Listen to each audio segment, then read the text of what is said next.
Mary Brooks and Charlie William and Emily. They were like my great aunts, and they brought my mother up and my aunt Annie when they were small, and that's who they were living with till they went on got on with their lives. But they were always a mainstay in our life.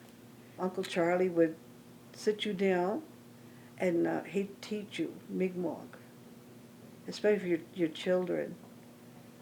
This is how it's supposed to be, and he'd write it down on paper as if they could read it, and it was nice. And Auntie, well, she was the mainstay of the group. Like she cooked, cleaned, and gave so much to people. And Auntie Emily, she was the quiet one. She always had a twinkle in her eye and a smile. They were pillars of our community anyway. We always had food on the table, 3 meals a day, and it was fun growing up back then. We were outside and played a lot. There was no distractions from anything. We only had 2 channels on TV, and we didn't even know there was other channels, let alone two. We went to school, and after school we got home. We had to go off our school clothes, and we did our chores. And everybody did what they were supposed to do. Somebody did the dishes, someone dried them, and then somebody had to sweep the floor. There was no running water in the home, so we had to go get the water. We had to do all that before we were allowed to go out and play with the friends, and that was normal. It was a happier time in my life anyway. Our grandparents played a big role in our lives. They were always there. We seen them like if they lived across the road, and they came over quite often, or we went to their place. And as I grew older, there was a lady across our way, Mrs. Knockwood, and I used to love visiting her because she used to be so cheerful, and I'd watch her make her wooden flowers, and she was always laughing, and her hands were permanently dyed, but she was very nice, and we all got along. It seemed anyway. What was her first name? Madeline Knockwood. Yeah, we had our elders in there that did crafts like that, wooden flowers, baskets, and to us that we should have paid more attention to what they were doing. We were struggling today to learn what they did, and if we had any idea that we would it was a learning tool. So now later in life, I'm trying to do that, and I enjoy it. But it's been a really, really good life down in Shuby, down in Indian Brook. There was a stream, a brook. We used to go swimming. Wintertime, we could go skating. They'd have a bonfire on nighttime. We could skate down there then, and that was great. I mean, there was just really good memories. There was old Mrs. Knockwood. She lived down the meadows, and she made flowers too in baskets. We couldn't pass her house without going in there and listening. And after that, that was good. And then we had Mrs. Brooks. She made wooden flowers. And who was it? Louis Brooks's mother. We used to call her Ami. She used to make floor carpets. She braided floor carpets. And she used to sit in her chair by the door in the summertime and just weave around making braids and making these little mats. But it was stuff like that. Rita and Way Michael. They were making baskets. We'd see him outside on the wooden horse, making the splints and cutting them up. And we'd be down there playing around, and they'd be in the kitchen or living room, splicing them up and making the baskets. Stuff like we took for granted as children, not realizing that there was a teaching there. It was great. My Uncle Charlie, he played the fiddle, and would love the way he would play, listening to the music that he made. And my mom, oh my gosh, my mom, she did beadwork. She'd make necklaces. She used to knit. She used to make quilts, beautiful quilts. There wasn't nothing much that she couldn't do. She used to crochet doilies. And her baking, oh my God.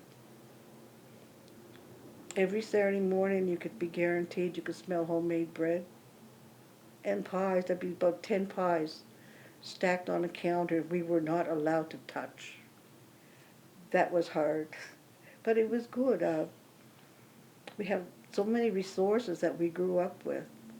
St. Anne's time, there would be booths made, wooden booths set up out behind the church, and they were all covered with branches.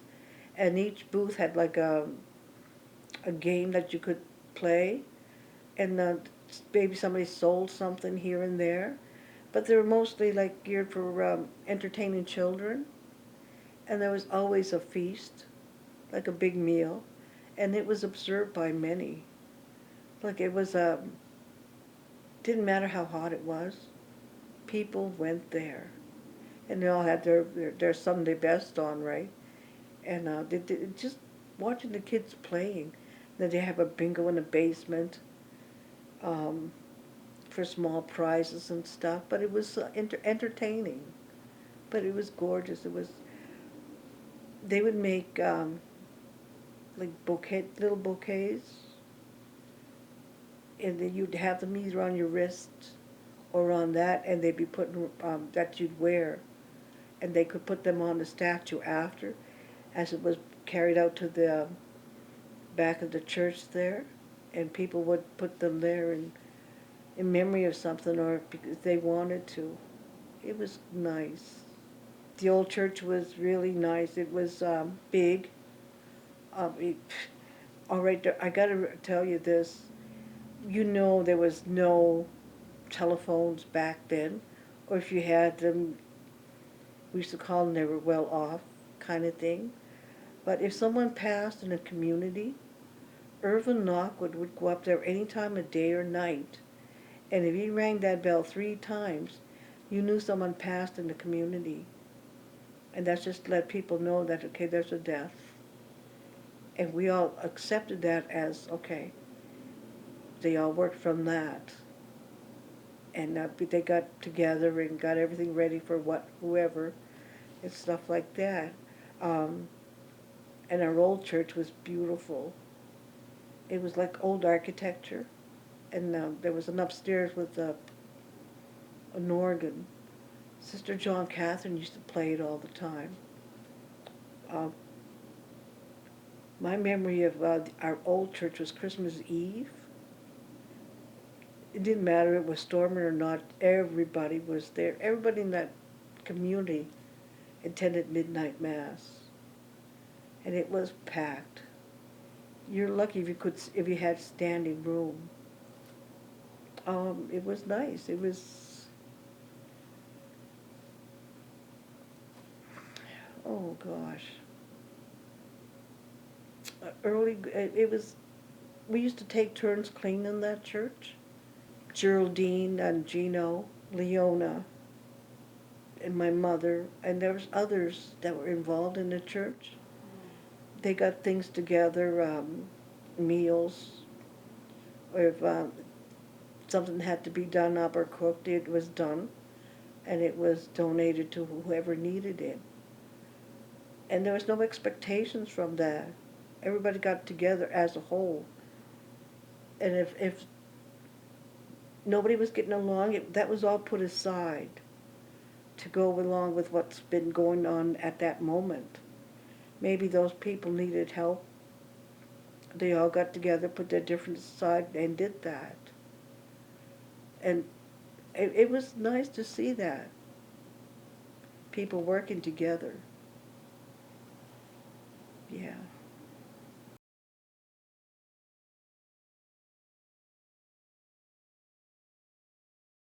When the pipes used to freeze in the winter time, my dad used to go out and get snow and put it in a pot and boil it on the stove. And we used to have to go down to the pumps with him.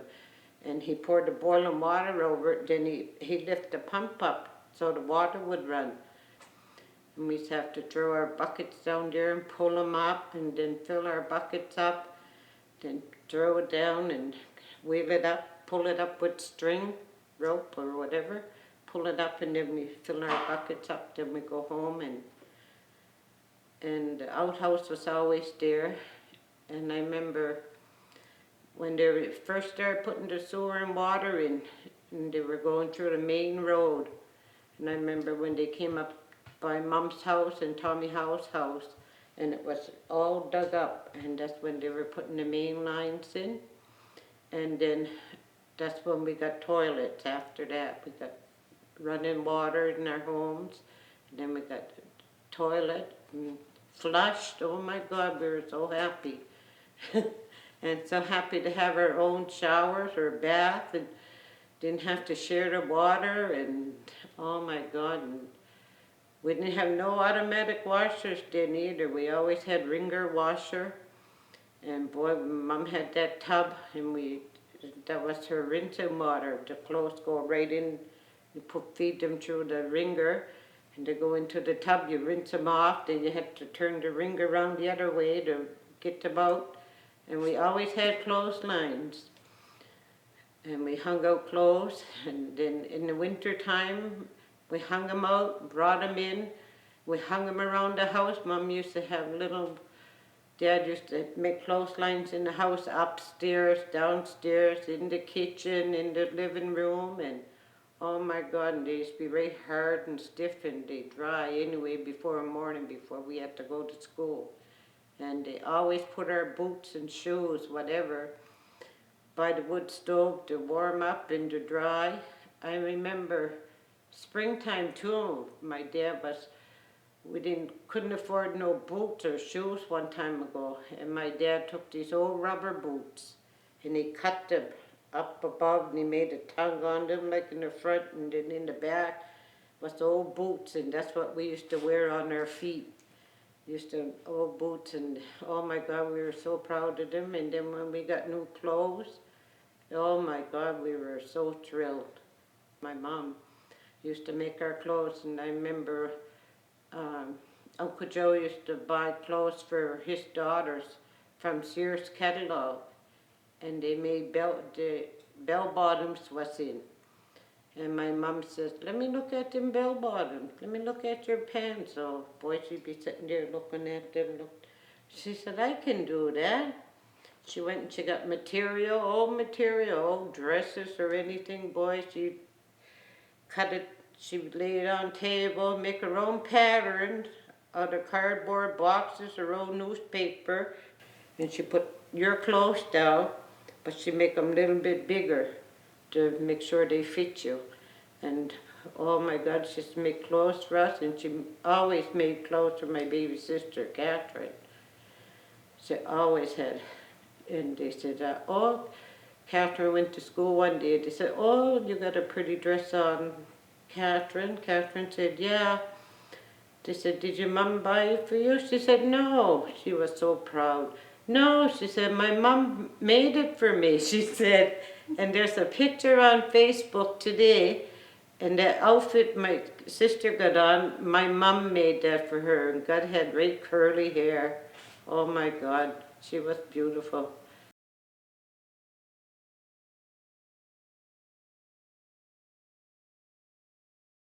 Our language is good medicine because there's a lot of laughter in it, a lot of fun, exciting stuff into it. So that's why I say our youth that are coming behind us should get really involved in our language, because that's going to help them heal and recover them. But the other part of the angle of the medicine is like the Indian medicine we talked to about, like flag root, stuff like those. They go into the ground to the swamps and they dig out. They call it flag root. They pull that out. That's Indian medicine. I used to drink that when I was sick with flus or bronchitis or pneumonia or such stuff. All that stuff there, that's the kids in this generation coming behind us, they got to get the knowledge of that stuff, because, and that's part of our culture, and it's slipping away slowly to us because of we're not paying much attention, because we got all these other things that are coming into technology stuff, like the iPads and computers and stuff along that nature. That's good. We got to keep up to that generation with the outside world, but yet we got to keep carrying our culture along with it too, and keep it, putting it into the system somewhere somehow. Like what she's doing here today is awesome. It's wonderful. We need to do this stuff more. We need more interviews and more knowledge about other things that's happening in our community. But most of all, it's our language. We cannot leave our language out when we're going forward and moving forward. Our elderly people used to take a bunch of us, not all of us, but whoever was interested, really to go to the woods to go get teach us how to get medicine for our people, our sick people. And they would tell us, this is what we got to get to help us. Like if you got pneumonia, or you got the flu or a head cold, they would go into the swamps and get the gigosut, they called it. It was flag root, they called it. And they would pull it out of the bottom of the swamp. But keep it in mind, when you were pulling that out of the sangwan, the water, sangwan, you would pull that out, and you would put something back for healing, because you're going to have to come back to use that medicine again to grow for another term for the next generation. And they would take us to the trees, where the trees were under them roots, and take the bark off, and that would peel it off and boil it into a pitcher back home, and take that juice out of there and drink it hot, and it'll heal your nose and your colds and your sore throats and stuff, and it'll help you. That's what they were teaching us, and they always told us that we'd have to pass this on to the next generation coming up. And they always told us, oh geez, now the old people, the other ones behind you are coming at a walk. You got to teach them that we're teaching. The ones that taught them were the ones before them, so they're passing it down. I guess, like I said, it's like an envelope when you're passing an envelope on down, and all the education in that envelope, passing it on to the next generation coming behind you. So you gotta keep all the stuff. It's so sacred and so important to our people, because the spirit's got to go back into those medicines. When you're offering something back, like tobacco to Maui, offer it back into that again, because you're using that, and you got to heal that. And you got to give them thanks that they're helping us to be healed and to be recovered for who we are. That's what's gone here. It's lost. And if the friendship, it's not here. It's got to come back. We got to get that strong unity. And that's why we're where we're at today. We've got to get some of that stuff back in again. All that teachings that's lost. So we got to come back and help our kids, help our young ones again, because those are the ones that are going to lead our nation. Ahulalio.